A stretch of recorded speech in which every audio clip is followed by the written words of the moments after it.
हमारी आप सभी मीडिया बंधुओं से ये निवेदन है कि आगामी जो विधानसभा के चुनाव आने वाले हैं उसमें हमारी जो उद्योग की, खास तौर पे लघु, सूक्ष्म और मध्यम वर्ग के उद्योग की जो आने वाली सरकार से इस प्रदेश के उद्योग की तरक्की के लिए जो हमारी मांग है, आप वो प्रमुखता से छाप के सरकार तक और सभी राजनीतिक दलों तक पहुंचाएं।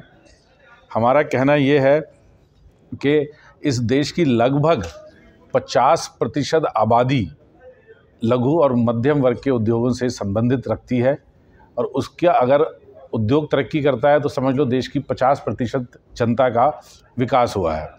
मोटे तौर पर हमने ये 9 सूत्रीय मांग पत्र सरकार से और सभी राजनीतिक दलों से रखा है। मैं जल्दी से उनका संक्षेप में विवरण कर देता हूँ कि सरकारी विभागों में जो क्रय होता है उसमें मिनिमम 30% उत्तर प्रदेश की एमएसएमई के लिए रिज़र्व किया जाए कि उससे वो परचेज़ हो। लीज होल्ड भूमि को फ्री होल्ड करने के लिए सरकार माने। जिन जगहों पे नगर निगम है और वहाँ हाउस टैक्स लगा हुआ है, वो हाउस टैक्स इंडस्ट्री पे बहुत ज़्यादा है, उसको कम करे जाए क्योंकि इंडस्ट्री पे बोझ ज़्यादा ना पड़े। सोलर प्लांट्स के लिए सरकार सोलर एनर्जी के लिए बढ़ावा दे रही है क्योंकि वो क्लीन एनर्जी है, परंतु जैसे रेजिडेंशियल और एग्रीकल्चर सेक्टर के लिए नेट मीटरिंग की व्यवस्था है, वैसी ही व्यवस्था उद्योग के लिए भी बहाल करी जाए।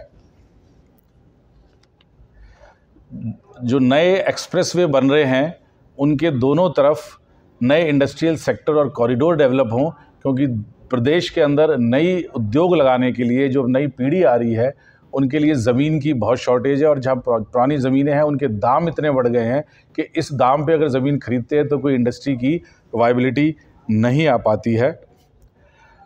उद्योग को चलाने के लिए जो अनापत्ति प्रमाण पत्र सरकारी विभागों से लेने पड़ते हैं और उसकी जो परेशानी हर उद्यमी को झेलनी पड़ती है, हमारा सुझाव है कि सरकार उसमें सरलीकरण करते हुए किसी प्राइवेट संस्थाओं को नियम शर्तों के साथ दे दे ताकि वो उनको कर सके। उदाहरण के तौर पे आज वीज़ा या पासपोर्ट बनवाते हैं हम, तो वो भी भारत सरकार ने टीसीएस को दे रखा है। इसी तरह की कोई व्यवस्था इन अनापत्ति प्रमाण पत्रों के लिए बन जाए। 7वां, मंडी शुल्क समाप्त कर दिया जाए।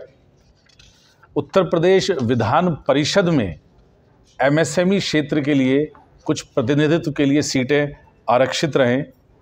9वां, प्रदूषण को बचाने के लिए सरकार पीएनजी पाइप्ड नेचुरल गैस को ईंधन के तौर पे इस्तेमाल करने के लिए बढ़ावा दे रही है।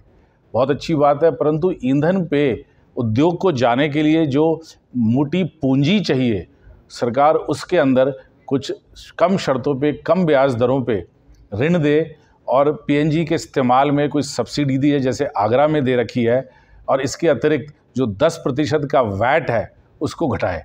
ये हमारी आने वाली जो भी सरकार हो, जिस भी पार्टी की बने, उससे हमारी मांग है और हम चाहते हैं कि आपके माध्यम से ये बात वहाँ पहुँचे। धन्यवाद। अब आपकी जानकारी के लिए बता दूं, इंडियन इंडस्ट्री एसोसिएशन एक ऐसी संस्था है जो एमएसएमई उद्योगों के लिए बनी है और इसको चला भी उद्योगपति रहे हैं। तो हम कोई पॉलिटिकल संस्था नहीं है, हम एक रिप्रेजेंटेटिव है एमएसएमई हमारे जैसे अनेक उद्योगपतियों के, जो अपनी और उन सभी की बातें सरकार तक आपके माध्यम से पहुंचाना चाह रहे हैं। जो हमने ये 9 पॉइंट का एक मैनिफेस्टो बनाया है, हम ये किसी एक पॉलिटिकल पार्टी के लिए नहीं बनाया।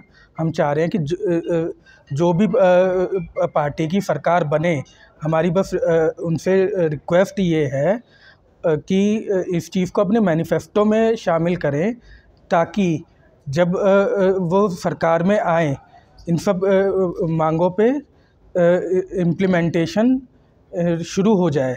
और अगर आप देखेंगे तो कोई बहुत बड़ी डिमांड हम लोगों ने करी नहीं है, छोटी छोटी डिमांडें हैं। हम छोटे उद्योगपति हैं, उसी के हिसाब से जो रोज़मर्रा की परेशानियों के हिसाब से हमने ये मैनिफेस्टो तैयार करा है। धन्यवाद। नमस्कार, ये हमारी 9 सूत्री मांगें हैं जो कि हम लोग सभी पॉलिटिकल पार्टीज़ को देंगे, और हम उम्मीद करते हैं जिस भी राजनीतिक पार्टी को इस अगले चुनाव के अंदर प्रतिनिधित्व मिले और वो सरकार चलाने का उनको मत मिले, वो इन सभी विचारों, इन सभी मुद्दों के ऊपर जो हमारी रखी गई हैं, इसको अपने मैनिफेस्टो में रखें और उसको क्रियान्वित भी करने की कोशिश करें। अधिकतर बार ये होता है कि हमारी मांगें सुन तो ली जाती हैं, मगर उस पर कुछ कार्रवाई नहीं होती।